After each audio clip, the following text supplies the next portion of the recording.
Ever try to see if you could cram one more pair of jeans into a suitcase that won't zip? That's what we have going on today. We are leading off with bad news in Chase Young and the surgery of a certain edge rusher that the Saints just signed that has Who-Dats losing their minds in social media. We're going to also briefly update you on the Pelicans, and I mean very briefly. We're so packed. We're going to get into LSU football as they have already opened spring ball. We have plenty to talk about LSU men's basketball. They're done. The NIT, LSU women just getting started in the NCAA tournament. Maybe a little LSU baseball. We're going to talk about that with ESPN Radio's Matt Moscona, as well as Spencer the Guru with the Fantasy Roundup. And what do you know? Gabe Henderson is coming on screen today with a short news segment. We'll finish the show with some good news, and you know what? We're ready. So let's hear from Philly Anselmo, and then what you came here for, the Dattitude podcast, coming up next. If you're looking for the latest scoop and in-depth interviews on the Saints, the NFL, the Pelicans, LSU, along with the best bets of the week, then lucky you. Along with high-powered, in-the-know guests who cover our teams, Jim Derry brings plenty of Dattitude. And he'll always tell you the way it is, or at least the way he thinks it is.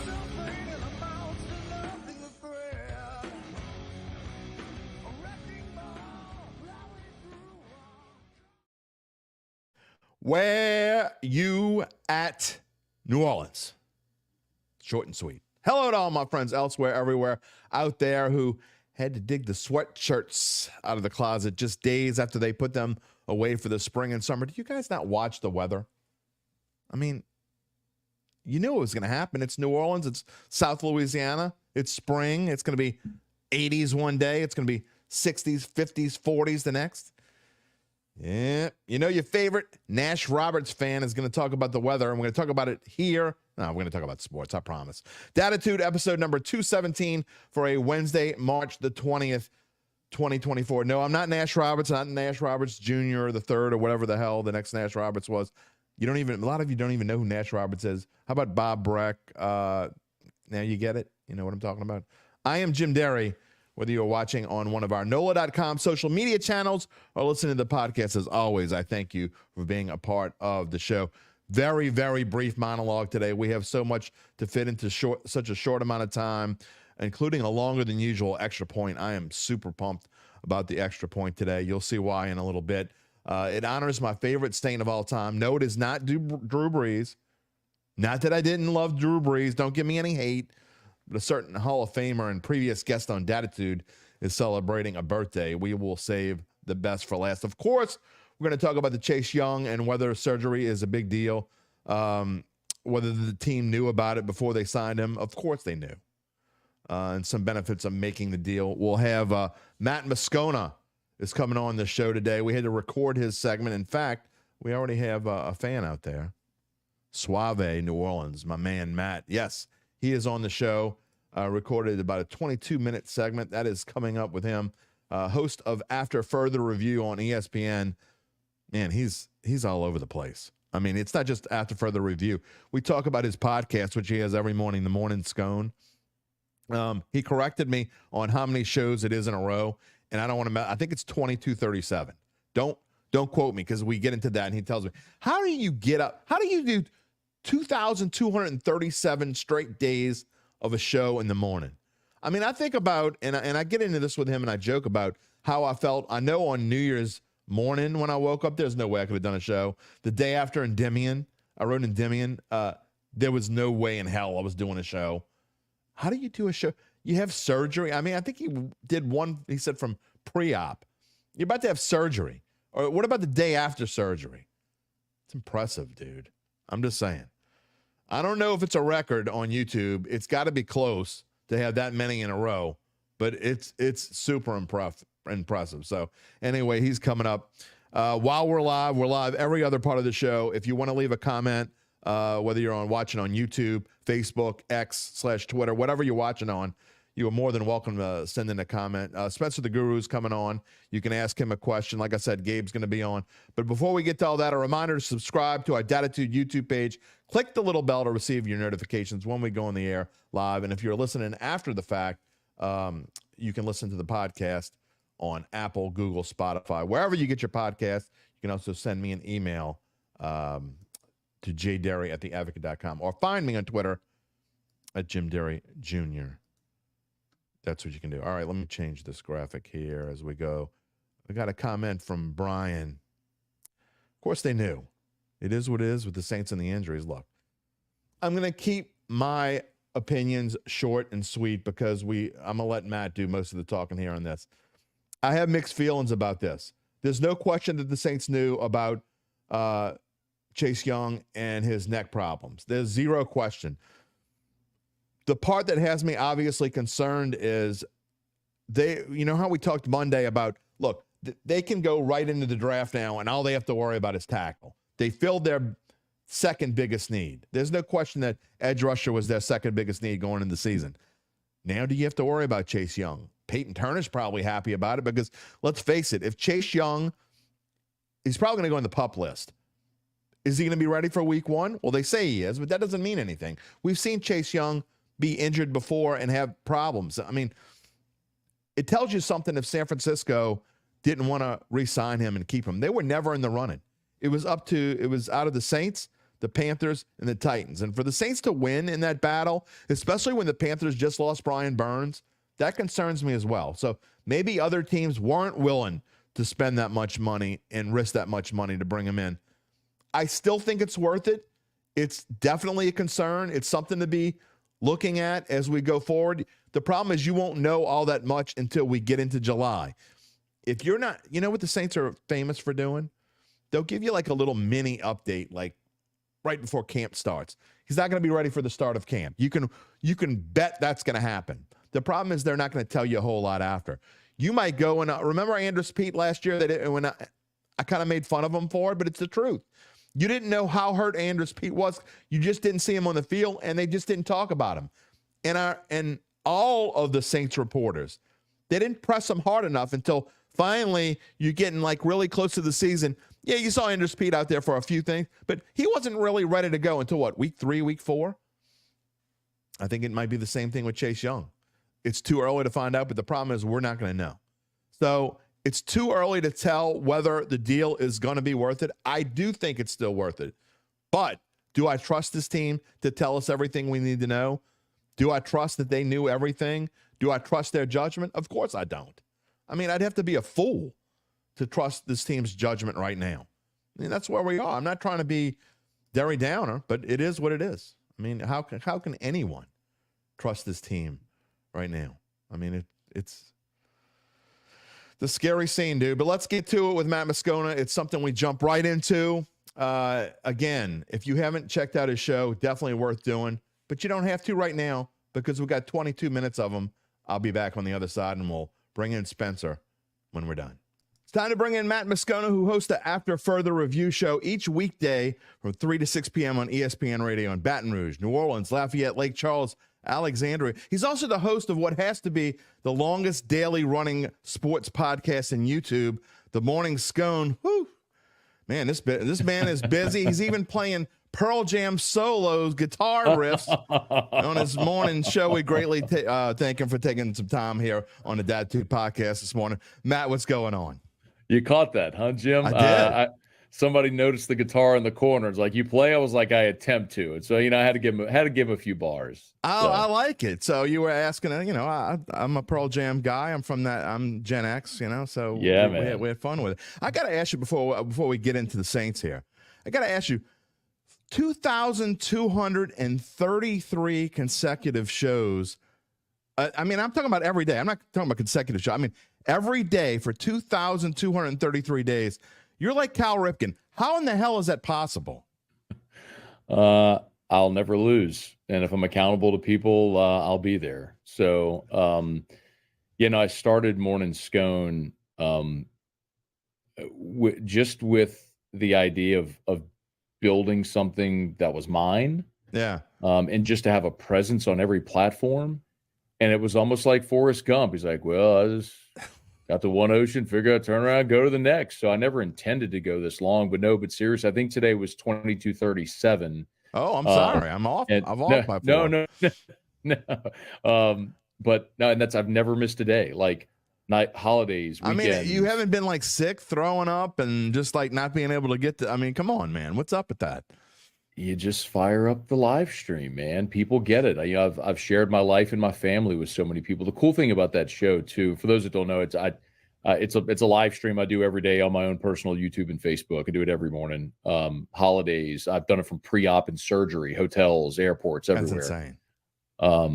It's just a commitment to doing it, man. I don't know how else to explain it other than it's part of my day, just like eating breakfast is part of your day. Well, when I was looking at how many it was or whatever, I was thinking about, like, just for instance, this past New Year's. Like, I woke up New Year's, there was no way in hell that I could have gotten up and done a show. So, I mean, I know you think about these things, like whenever you're enjoying New Year's Eve or whatever, you're thinking about the next morning. But still, I mean, I know there's just some days I think, things happen in people's lives. Jim, there have been those days, man. There have been those days we're doing the show where I had to put on a happy face, get some coffee, pop about 4 Advil, and say, guys, we're going to soldier through this one. Well, God love you, man. And everyone, I tell you, it's worth checking out. I'm not just saying that because Matt's on the show. I do watch the show. I think it's great, and I enjoy it and everything you do, Matt. Let's get into the Saints here. And I heard what you said about Chase Young. What you said yesterday, kind of what you said this morning. I pretty much agree with most of the things you say. Chase Young was a great signing for this team. 1 year, $13 million. Comes in, fills an obvious need, edge rusher this team needs. But you find out now that he's going to need, like you said this morning, neck procedure, neck surgery. We'll find out. I mean, if it's going to last until July or August, you got to think it's neck surgery. But either case, the Saints knew about it beforehand. Other teams knew about it. They were also in on it. Just give me your thoughts on the difference you feel about yesterday about Chase Young to today. Oh, if you're a Saints fan and you don't acknowledge you feel differently today than 24 hours ago, you're not being truthful with yourself. Right. Listen, you can be optimistic, or you could be hopeful that it works out, but this is a player who came into this league with a massive ceiling. Right, the number 2 pick in the draft, 1 spot behind Joe Burrow, was a total freak show, a menace at Ohio State, and had a good rookie year, Jim. I mean, he had 7.5 sacks, 10 TFLs in his rookie season, so he's productive when he's healthy. But the knock is he hadn't been healthy. And so you're thinking, all right, look, he played a full season last year, splitting it between 2 teams. Now maybe he's healthy, 1 year, prove-it deal. You're getting him on an ascent. And then just like that, boom. You hear about the neck issue. And listen, it's one thing if you tell me he's got an elbow issue, something that you're going to work through it, but in essence, you could play through it. Neck, when you start talking about neck, back, those are the things that become degenerative and consistent when you start to wonder, okay, like, does that ever go away? And so, yeah, I'm just what, Jim, I don't like talking bad about the Saints, man. Like, I was born in New Orleans. My Sundays, I've said this before, Jim. My Sundays as a kid, we get up, we go to church, we go to the Shoney's breakfast buffet, and then it was the Dome. Like, the Saints are part of my essence. And as a host, I want to be able to talk great about the team I love, but I also have to be honest to my audience, man. It is hard to find positive storylines with this team. And I thought we had one with Chase Young because I love the deal. Because you're getting a super high reward proposition here at a relatively low price, a 1 year prove-it deal, and then you find out about the neck thing, and you have to think that's why the market was so soft for it. And also, Matt, you look for the 49ers to bring him in, you would think that they would want him long-term, and they obviously were out on him right off the bat, and now we understand why. Jim, they gave up a 3rd-round pick. Yeah, exactly. They gave up a 3rd-round pick for a guy they got for 9 games. Like, of course, San Francisco thought. Yeah, exactly. They thought he was going to be the complement to Bosa. They were college teammates at Ohio State, thought this is going to be awesome. They got 9 games out of him, gave up a 3rd-round pick, and clearly they didn't see the value. Well, one thing is, like you said, I hate to say this. I mean, and I'm like you. I grew up. I mean, I'm old enough to have gone and remember barely going to a game at Tulane Stadium. That's how old I am. That's Oh how yeah, long you're older than me, bro. I mean, look, dude, I'm telling you, I've been following, it's been what my family's been about since I was growing up. But you start to wonder now, are we going back to those days? And is this franchise going back into, they go in on a guy for $13 million, even though it is a 1-year deal. But this is just kind of the epitome of what this franchise has become since Sean Payton and Drew Brees have left town. It's Jim, when Brees was nearing the end of his career, we always had this conversation every year. Like, is it time to move on from Drew Brees? And my refrain, my chorus mine was always, man, ride that wagon until the wheels fall off. Because as a franchise, you went 40 years without one. You finally got one. Hold on, because it is hard to find them, man. Like, it doesn't always go like in Indy, where you went back-to-back Peyton Manning, Andrew Luck, or in Green Bay, where you went Favre, Rodgers, and now maybe Jordan Love's the guy. That's an outlier, man. That's not the norm. The norm is what this franchise was for 75, 80% of its existence. So, man, it's hard not to think that, right? Like, those who remember what it was like wearing bags don't want to go back, but it feels like you're it doesn't feel like you are regressing as a franchise. Yeah, you're outside on the balcony of the 28th floor of Benson Plaza, hanging on with your fingernails just clicked into the thing, just trying not to fall with. But it's just a different team. And look, I've said this before, and I believe this. I know a lot of people are down on Derek Carr, and I understand why, but I think if you give him protection, he's never going to be Drew Brees. There is no Drew Brees. He's gone. He's never coming back. But if Derek Carr can be, to me, a top 10 quarterback, if he has protection, and one of the things you were talking about is exactly what I said on Monday's show about how you can focus now on offensive line, because there's no question that's where this team is going to go in the draft, or at least should go. I mean, they could screw anything up. But do you feel that way now? I mean, now we talk about Chase Young. We don't know if he's going to be ready or not, but there are so many rushers in the building. Peyton Turner might end up being the odd man out. Does this change your thinking about, do the Saints still go tackle in the draft? Oh, they have to go tackle in the draft. And here's the benefit. Like, if you believe, especially with Minnesota and Denver picking ahead of you, and Minnesota losing Kirk Cousins and Denver losing Russell Wilson, the thought is they have to draft a quarterback, right? I mean, those two teams, I would think, I can't imagine a scenario where those two don't pick a quarterback, if not in round one, somewhere in the draft. But if they decide to go J.J. McCarthy, Bo Nix, whatever combo, that's 5 quarterbacks taken before the Saints pick, which means those 5 quarterbacks, say Brock Bowers, Rome Odunze, Malik Neighbors, Marvin Harrison, like, all of a sudden you're looking and going, there is going to be incredible value sitting there for you at 14. So if ever there was a year to not trade up and be patient and let the draft come to you, this is it. And listen, Jim, my dream scenario is Olu Fashanu, the offensive tackle out of Penn State. I mean, if you've read any of some of the scouting write-ups on him, he's a guy that was a potential first-round pick a year ago, decided to go back to school. I'll give you one exception, and I think this is the only exception, is if Brock Bowers is there at 14. I don't agree. I don't disagree with that, is what I should say, because he's a freak of nature. I don't know that he's going to be there, but I can also say that the Saints offense fundamentally changed after they traded Jimmy Graham, and they have searched for a decade to find the next one. Look, we saw the Kobe Fleener, the Ben Watson, the Jared Cook, the Adam Troutman, Jawan Johnson, Foster Moreau, and you have not found it. And if you have that, if that guy is there for you at 14, then I think you have to pick him. You said Jared Cook. I just keep thinking, hey, bro, there's a curse word around here, bro. Doesn't fumble the football. The Saints win the Super Bowl, but that's a whole nother story. Who knows? Anyway, all right, we got limited time this morning, so there are a couple other things I want to talk about, all related to LSU, and let's move on to the football team as they started spring practice a couple weeks ago. And you talked a lot about Brian Kelly, and I think what he's done with his program, it's taken him back to where LSU football is supposed to be, right? I mean, you feel like every year you're not going to be surprised if LSU's in the running for a national championship. That's what it's supposed to be. My question to you is, as you move on, just like when this team moved on from Joe, and now with Jaden Daniels, can Garrett Nussmeier pick up where Jaden Daniels left off? No. I mean, because there has to be some sense of realism.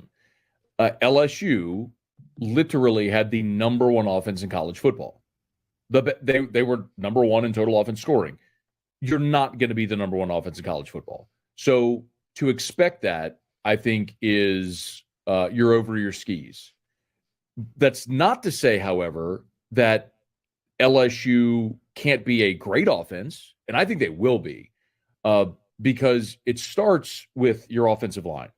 4 starters returning, and those 4 starters are all going to be NFL draft picks. 2 of them, I think, are going to be first-rounders. I think you will have a super talented backfield. LSU is never long for fast, tall, talented, athletic dudes that can run, jump, and catch the ball. Mason Taylor is going to be a junior, and Nussmeier has been around and waited his turn, and we know he's a physically gifted player. So I think LSU's offense is going to be just fine. I think they're going to be really good. I don't think they're going to be the best offense in college football, and obviously you lose the dynamic of Jaden Daniels' running ability. So that's going to change.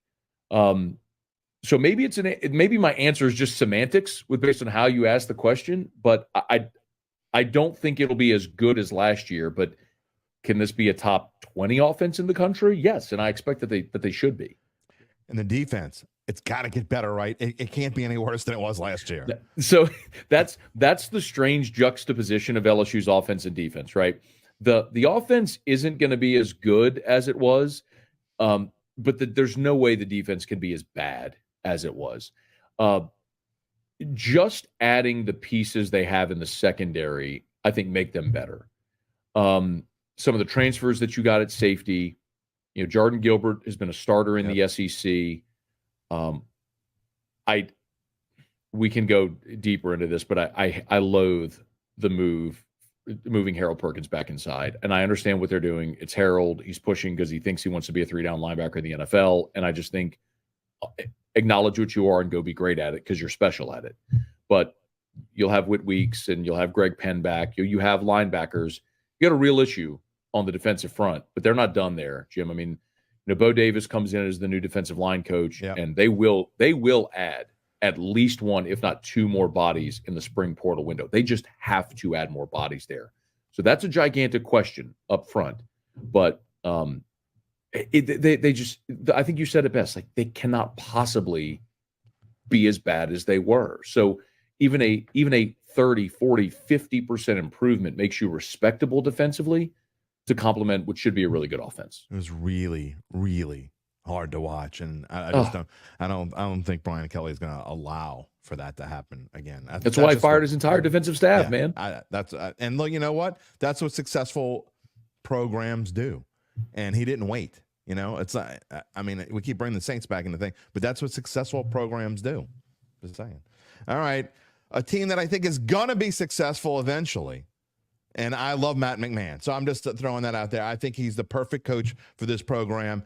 And I think the right way to do LSU men's basketball was to take this slow after the Will Wade debacle. Good for him. He's doing great at McNeese. Let's see what comes out next over there. That's Lake Charles's problem. I think that you go forward, though, with McMahon and the step forward that they took, I'm really happy and pleased with. I think the future is bright for this team. It just may take a little while. I think a realistic expectation next year is the NCAA tournament. Yeah, I agree. And I think you said it right. Look, I think some people forget, like when Matt McMahon was hired 23 months ago, within 2 weeks of being hired, he had 0 scholarship players. Everyone had either gone into the NBA draft or the transfer portal. They had 0. So his entire first year at LSU was basically a punt. It was just a punt. Well, they got through it. The NCAA case is closed, right? So how could you recruit not knowing, are you going to have a full allotment of scholarships?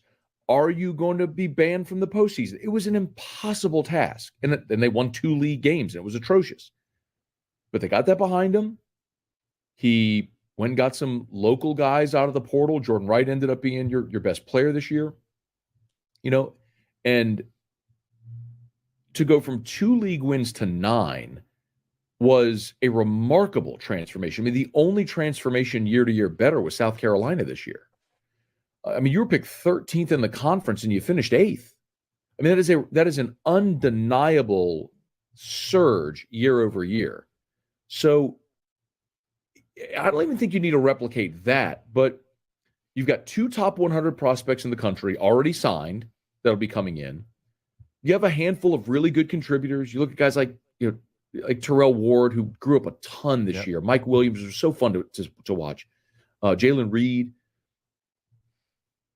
It's realistic to think, okay, hey, look, don't lose to Nichols next year. Oh, gosh. No good. And go from 9 to 11, 12 league wins, and you're an NCAA tournament team. And I think that's realistic for Matt McMahon in year 3, man. And what a turnaround that would be if he could do it. No team in the NCAA men's basketball this year was better in the final 5 minutes of a game than the LSU Tigers. Too bad they couldn't do it.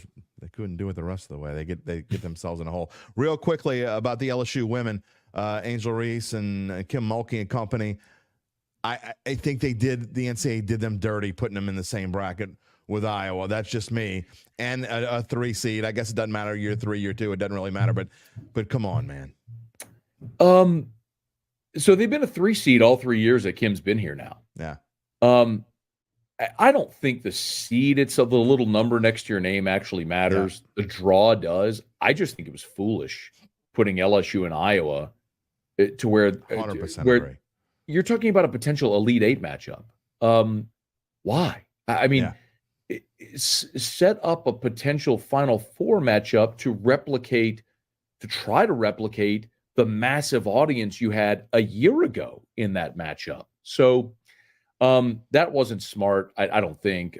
Haley Van Lith, possible to see her old team, Louisville, in the second round. It's all just happenstance. They don't really look at matchups, though, Jim, whenever they put the bracket together. That's just, they don't really look at things like storylines and matchups, right? Oh, come on. No. I mean, you don't want to make people want to watch or anything in the Final Four. Come on, man. That would be just too easy. Well, they've got, I do think the week off, though, helps them tremendously.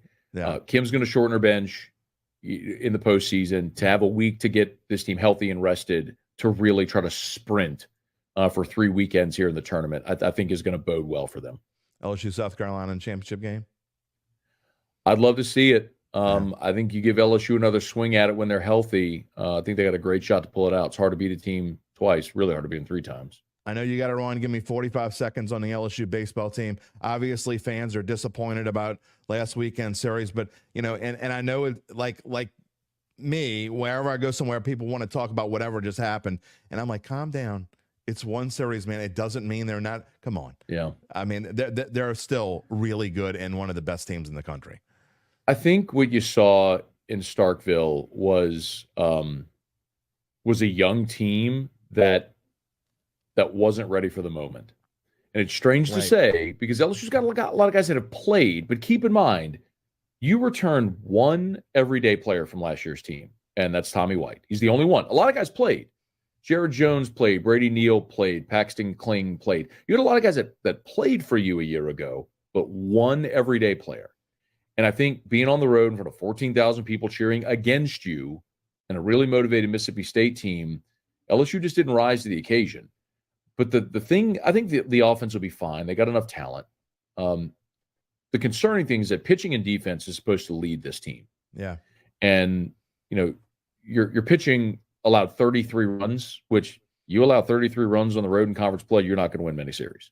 And the defense let you down. But I think what that probably did was lead Jay Johnson to recognize what his best lineup is, and that's in the outfield, Bingham, Kling, Pearson. And I think those guys need to be written into the lineup every day. Last year, the team that won the national championship in its last 2 weekends in the SEC lost series to Auburn and Mississippi State, and then went 1-2 in the SEC tournament. And people melted and said they don't have a bullpen and blah, blah, blah, blah, blah, blah. That's right. That's right. They play 56 of these things, man. It's a long grind. They'll get through it. They're plenty talented enough. You have to pick and choose sometimes. And you get Florida this weekend, and you get to find out a little bit more about your team. Vanderbilt in a couple of weeks. So it's a fun time of year, man. It's a fun time for all. The first half is a grind. Florida, Arkansas, Vandy, Tennessee or your next 4 weeks. So you better be ready to play. Matt Moscona, I really appreciate the time. Like I said, with your busy schedule, everybody needs to go check them out. If you haven't checked out the Morning Scone, I love it. And you say hello to everybody along the way. You give them all a chance to say hello to you, and we thank you for saying hello to us here on this Wednesday morning. Hey, Jim, it's my pleasure, man. Happy to join anytime. Appreciate Matt's take. Look, we're going to have him on the show again for sure. I don't know why it took me that long to get him on here, but he was a lot of fun, and we'll have him back on. Hopefully it'll be positive. I hate to keep it seems like you can have like 2 or 3 good shows in a row, like positive news about the Saints. And then is that it? That's all you get? Like 2 or 3 shows? Can we go like 3, 4, 5, 6? Maybe have a month's worth of fun shows talk about the Saints. Nah, I mean, let's get realistic. It ain't happening. Let's have some fun here, though. It's time for the Fantasy Roundup, and it's time for Spencer the Guru. What is happening, my friend? Hey, how's it going, Jim? Yeah, I feel you with the Saints, man. Yeah, as soon as they signed Chase Young, boom, neck surgery. It's just, it doesn't even surprise me anymore. No. It really doesn't. They just kind of expect the chaos to happen with this team. We're used to chaos, but I guess it makes some things fun. Mark Stanovich, I don't have a slide. I meant to make one. I ran out of time. This morning was crazy. Last night was crazy.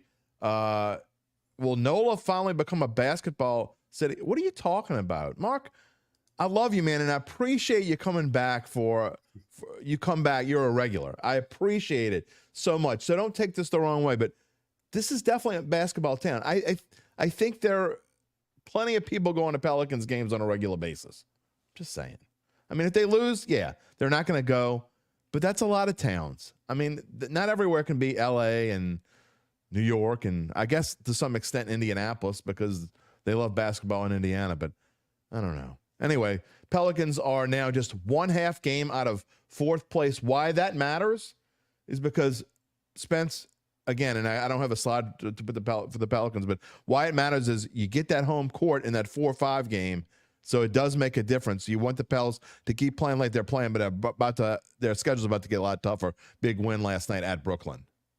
Yeah, that was huge. And what I'm really noticing is that Zion Williamson's coming to play lately, and that he's 100%. He's peaking at the right time, unlike last season in which he peaked around Christmas time, got hurt, and was never heard from again. So I love to see this. Pelicans in a great spot. Hopefully they can keep winning because they get that 4 seed. I mean, they beat the Clippers just the other night. I know it'll be a 7-game series, but it wouldn't shock me if they can get at least one playoff series victory. And if they finish in a tie with the Clippers now, you know that they're going to win that spot. So it is a big deal. Going down the stretch, a month left in the season. I promise we are going to talk about the Pelicans on Friday in some form or fashion. I promise. I don't know how, what, why, but we will talk about it.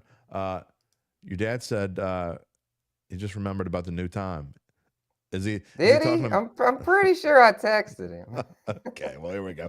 Let's get into the Fantasy Roundup. I have not yet had a chance to make your new opening, but that's coming, I promise. So we're going to talk about a little football first, then we're going to get into baseball. Obviously, a lot of baseball drafts are beginning. If they're not beginning, I know my big drafts are, in fact, I'm only in 2 leagues now. I have my big draft on Sunday, and then I have another one on Monday, so it's coming up. But let's talk about football first. Some interesting news this week outside of Chase Young.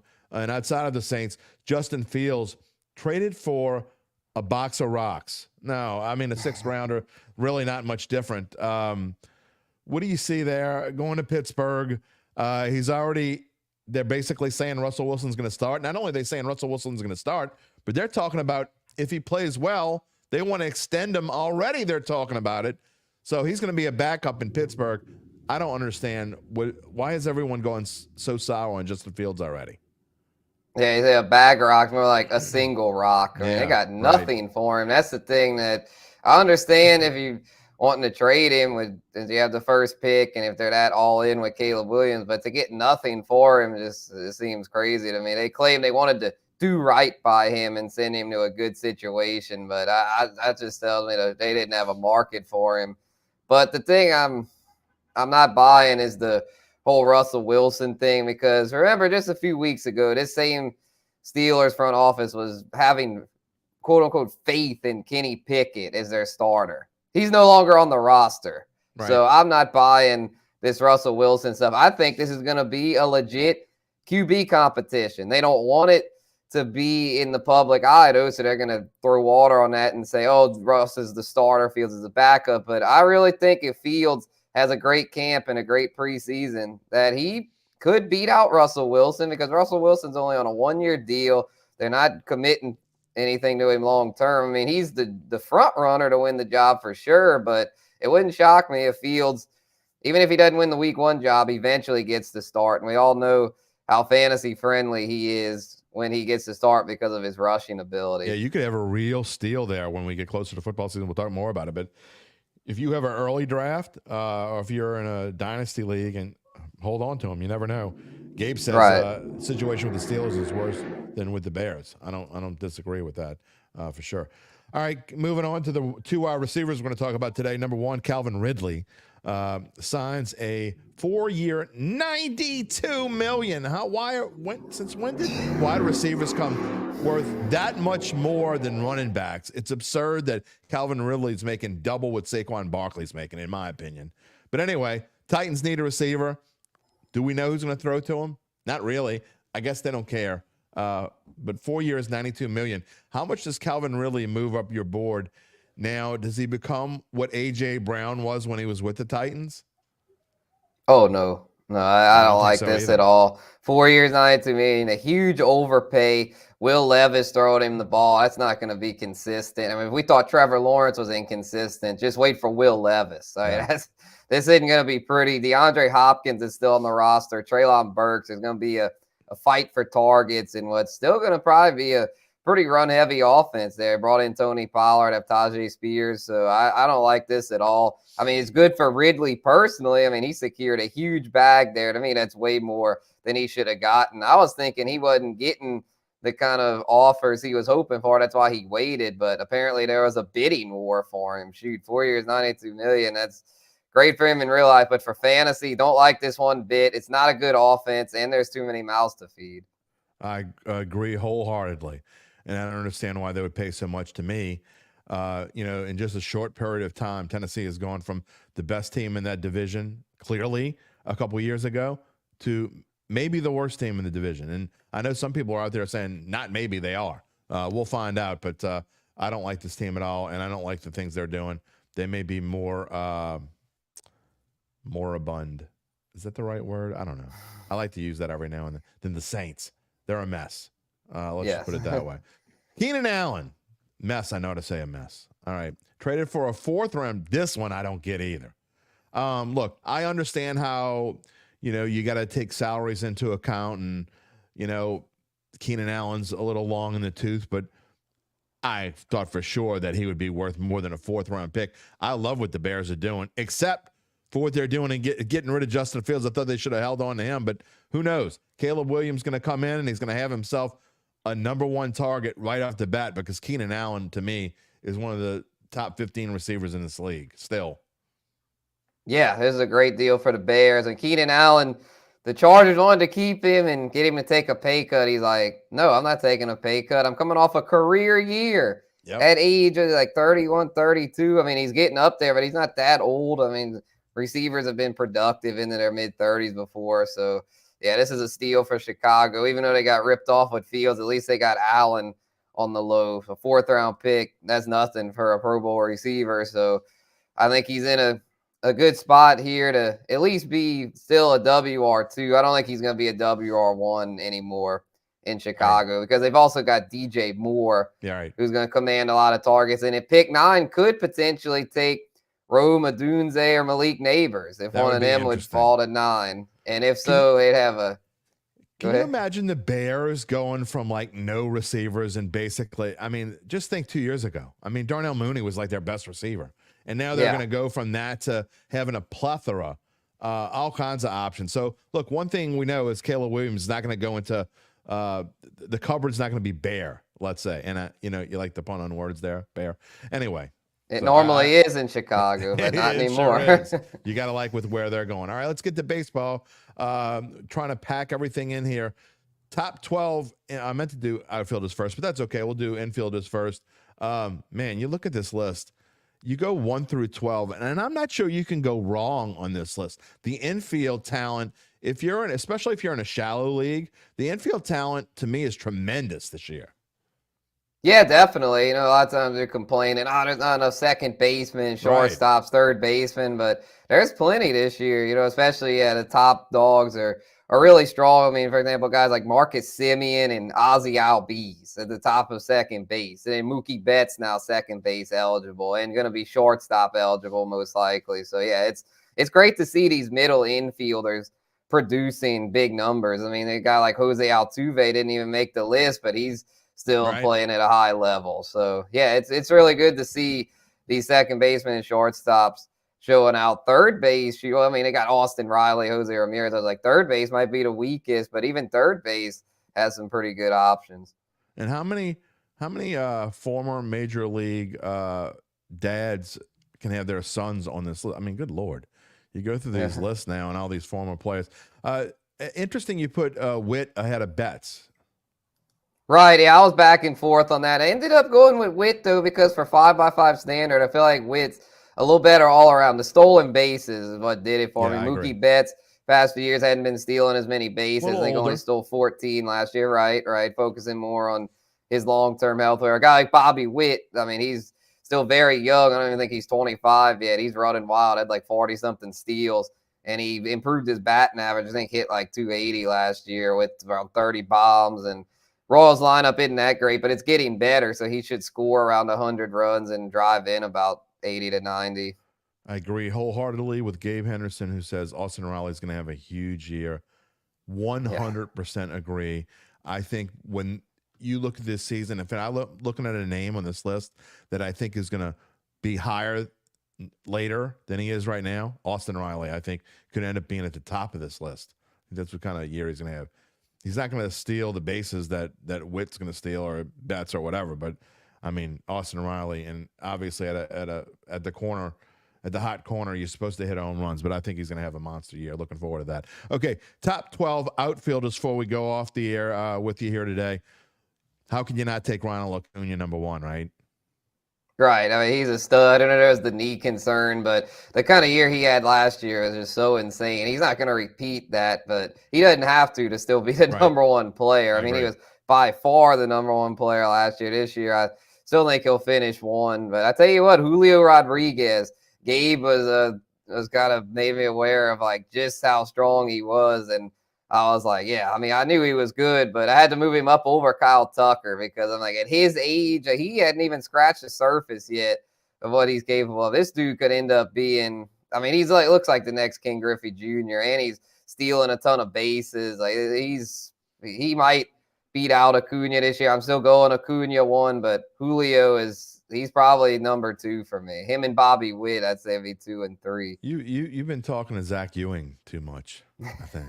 I mean, Zach Ewing, Ken Griffey, another. Maybe who knows? Maybe Rodriguez will go play for the Reds one day. I don't know. I doubt it. We're gonna Zach better hope not, because if they're gonna ever win a World Series, it's probably gonna be within this next decade while they've got a generational talent like Julio. No doubt. Next week we will be talking. It will be the day before opening day. Although they played before I woke up this morning, I didn't see any of it. I wanted to, but I didn't see any of it. So, I missed it too. That Soul Series. Yeah, I checked in on it. Dodgers won 5-2. Evan Phillips got the save. Not a whole lot of fantasy action there. All right. Well, they do it again tomorrow. So if you want to get up at 5 in the morning, be my guest. But I love baseball, but not that much. Spence, we'll talk to you next week, day before opening day. Yeah, sounds good. Yeah, we'll have more fantasy baseball stuff. I'll try and get some sleepers for y'all right before opening day. Perfect. And so, yeah, excited to get into that. One more thing about these outfielders. I had to just say Fernando Tatis, man. I had to put him up higher. Had him lower, but, man, this dude, when he's healthy, like he's right up there with the best of them. Another son of a former major leaguer, and his dad. I mean, I know. Look, I'm old. Y'all don't. He's a Cardinal.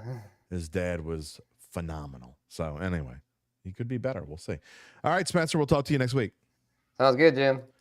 The Guru. Look, we're trying to infuse youth into baseball. We're trying to infuse youth into the show. Spencer comes on, and we're going to go with another Gen Zer. Although Gabe says there's a debate on whether Gabe's Gen Z or not. We'll figure that out. So we're going to try to Depends on where you look. We're going to have you on occasionally. We don't know how often, whatever. But the theory of this next little mini segment we have before we get to the extra point is you're going to give me some kind of rant and keep it to 2 minutes or so or less. And then I'm going to tell you whether I agree with you, maybe even give you a grade. So for right now, we're going to call it XYWHY, XYZ. I'm Gen X.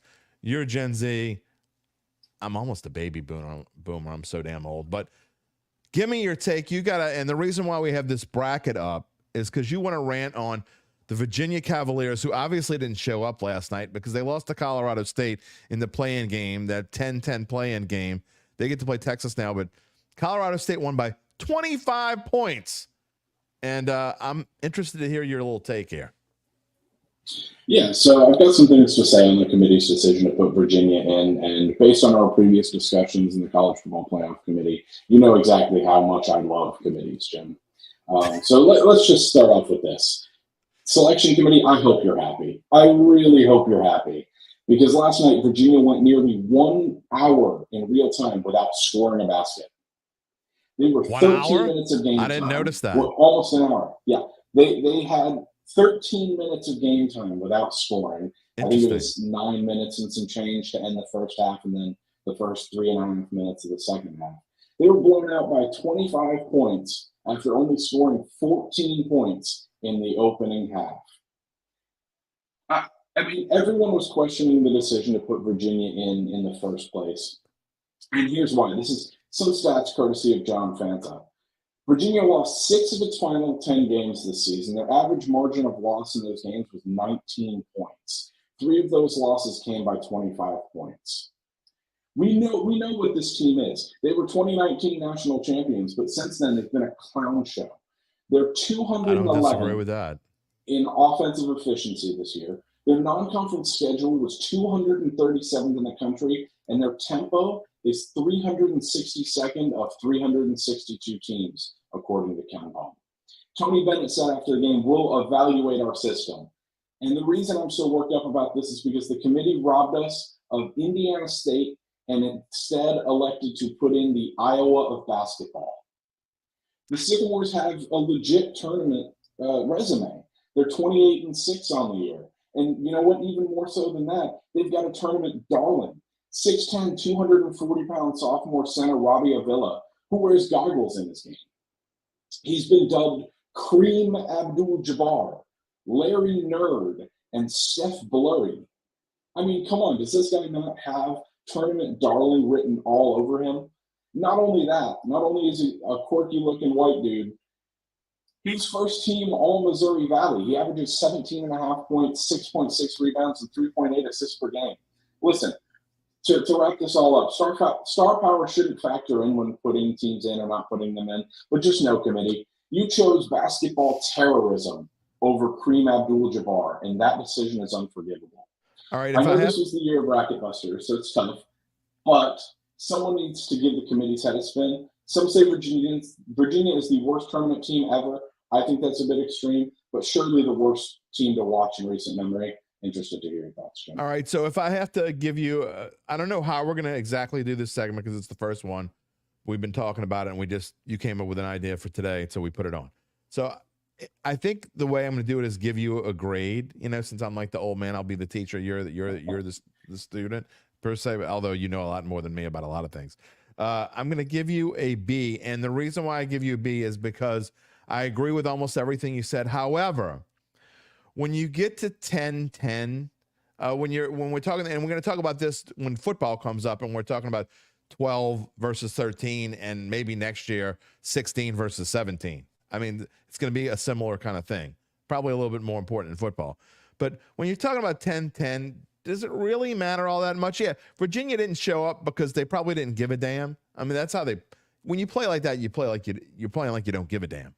But in the grand scheme of things, is it really that big of a deal? Because I really think whoever wins, Colorado State or Virginia, I know these 10, 10, 11, 11 games, when they play them, they usually give the 7th seed all they can handle. But I think in this case, they're going to get waxed by Texas anyway.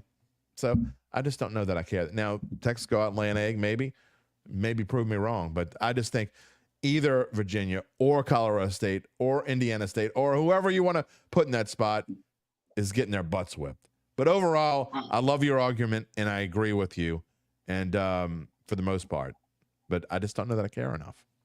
Yeah, no, that's fair. I will say this, though. In terms of Indiana, I don't know if you saw the video of their reaction. They were all, as every team does, they were huddled together watching Slack the Chef. Yeah. They didn't expect to make it. They went nuts when they saw that they were in the first 4 game. Whereas you look at teams like Boise State who were playing tonight, they looked mortified that they were stuck in the first 4. But, I will say this as kind of a goodbye and a little tip as everyone makes their last-minute brackets.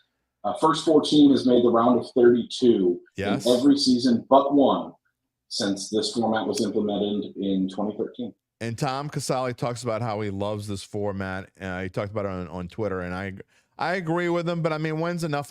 How many things are we going to add? Anyway, before I let you go, I'm going to give my Final Four since the really starts tomorrow. But what's your Final Four? I got a weird one. I'll let you go first. Let me pull mine up. I've been debating. I've changed it so much. I've got a rough idea, but let me just make sure. I didn't want to go UConn because it was too easy. So I wanted weird things happen in this tournament. We saw it last year. Last year might have been the weirdest of all. But I've got a 1, a 3, a 4, and a 5. I'm going to go Auburn versus St. Mary's on the left-hand side. No North Carolina, no UConn. So if I'm right, I know I'm going to be way up there. If I'm wrong, my bracket's going to be what it normally is. It'll be busted. It's no big deal. So I got Auburn, St. Mary's on one side, and on the other side, I did pick a 1 seed. I like Houston. Of all the 1 seeds, I actually think Houston's got the most experience, and I think they're going to make a run this year. They've had some heartbreak. I think this is their year. I got Houston against Creighton. I really like Creighton out of that bottom right bracket. And if somehow it is UConn, man, if Creighton could make it and play UConn, they could give them all they can handle. I think that would be fun. So Auburn versus St. Mary's, Houston versus Creighton in the championship game. I got Auburn playing Houston. I got the Cougars winning it all. And I also have a $1 parlay. I've got Creighton to win it, and people will laughing at me. Oh, they can laugh at me all they want, but when I'm on ESPN talking about my parlay and holding up my ticket and showing it, $1 parlay, Creighton to win it all, Pelicans to win it all, it pays just shy of $2,400 for a $1 bet. Just saying. There we go. My Final Four actually isn't too much different than yours. Okay. I've got, on the left side, I've got 4-seed Auburn and 2-seed Arizona. I think Arizona with Caleb Love, they've got something to prove out there. I think they'll make the Final Four. And then I've got Houston and Purdue. I'm going with the chalk on the right side of the bracket. Houston and Marquette were my Elite Eight matchup. The Elite Eight matchups on this side were the hardest to predict for me.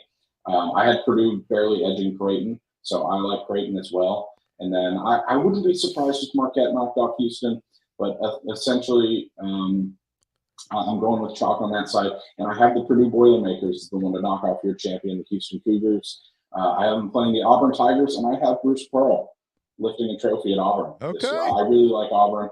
I heard John Rothstein, I believe it was, say it the other day. He said Auburn is Noah's Ark. They've got 2 of everything.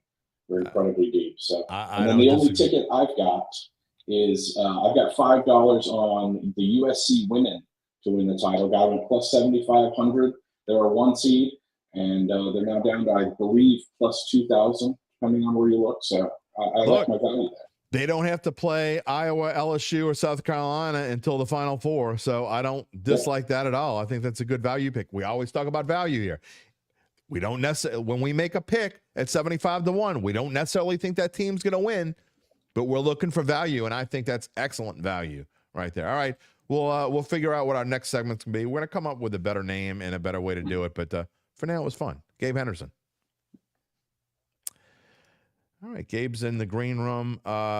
Every show, he's back there, and he's fact-checking just about everything we say. Luckily, I've been had him to come on and tell me how wrong I've been. Now, maybe just being nice, I don't know. But Gabe's back there helping out. He's cutting out clips for us every day. That's why you should subscribe to the YouTube channel. He's cutting out clips, YouTube, putting them on TikTok. I'm going to start using Facebook Reels as well on my own Facebook page if you want to follow me. Jim Derry on Facebook. You can search for me. If you friend me, I'll put it up, or you can follow me either way. I'm going to start using that a little bit more. Okay, it's time to get to the extra point and wrap up this show. And I told you this was going to be my favorite. I had my grandparents celebrating their 100th anniversary on a week and a half ago. So maybe not my favorite segment so far, but I will tell you this. This is definitely going to be one of my favorites because I'm a huge fan of the city champ. And today, we're going to say happy birthday to the greatest defensive player ever to wear a Saints uniform. Sorry, I'm not asking for a debate if you're out there saying, well, what about this guy? Not asking for a debate. There is no debate. Ricky Jackson is the greatest Saints player ever to line up on defense. The city champ turns 66 years old today. God, I'm old. God, that's really hard to believe. The anchor, the rock, and the soul of the Dome Patrol.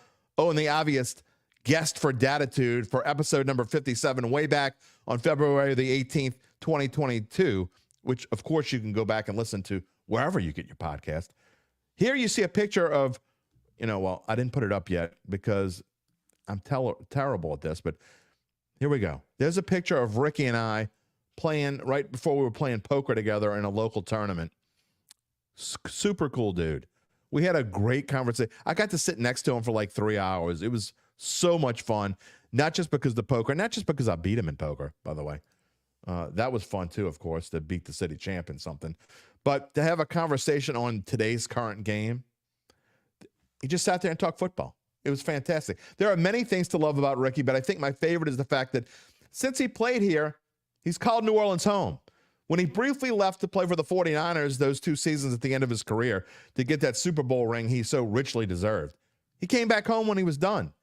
And he's been a fixture in the community ever since, telling John DeShazer last year, quote, "I've never left New Orleans because the people are like family." I could give you a bunch of facts and stats about the Hall of Fame linebacker from his playing career, such as him being a 5-time All-Pro and a 7-time Pro Bowl member, or the fact that he's still 16th on the all-time NFL sacks list with 128, right behind Lawrence Taylor. But anyone who's watched him play doesn't need to hear that stuff to know how special he was.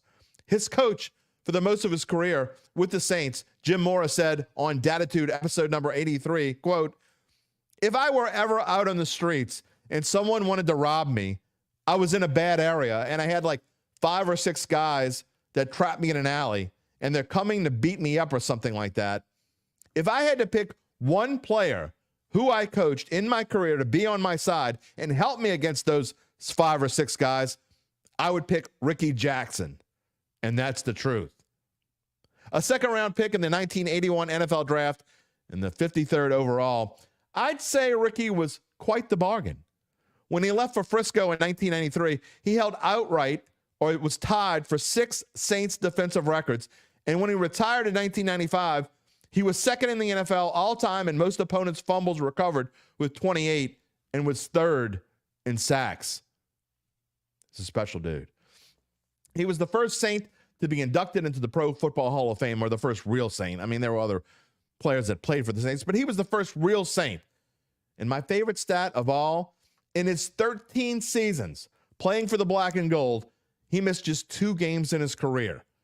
And they came following a car accident in 1989 when he broke his cheekbone, and doctors said he would be gone for more than a month. When we were playing poker, one day I asked him about that, and he said, "Nah, man, I was playing. They wasn't going to keep me off the field." That's who he was. The cliche of they don't make them like that anymore gets thrown around way too often, especially these days. But there's zero doubt that statement rings true for the city champ. So everyone, hold up a glass or a cup, whatever you want, and say happy, joy, happy 66th birthday to number 57, Ricky Jackson. That is going to wrap up the show for this Wednesday. Before we say goodbye, I will tell you, if you would like to be a sponsor of this show, now's the time to do it. We do 3 full shows a week, 10 or more shorts on YouTube and TikTok every week, and starting to do reels on Facebook. Let me know. Just email me at jderry@theadvocate.com. I want to thank today's guest, Matt Moscona. and Spencer the Guru, along with Gabe Henderson. And we hope you can join us on Friday when we will have a surprise guest, which is my way of saying I don't know who it is yet.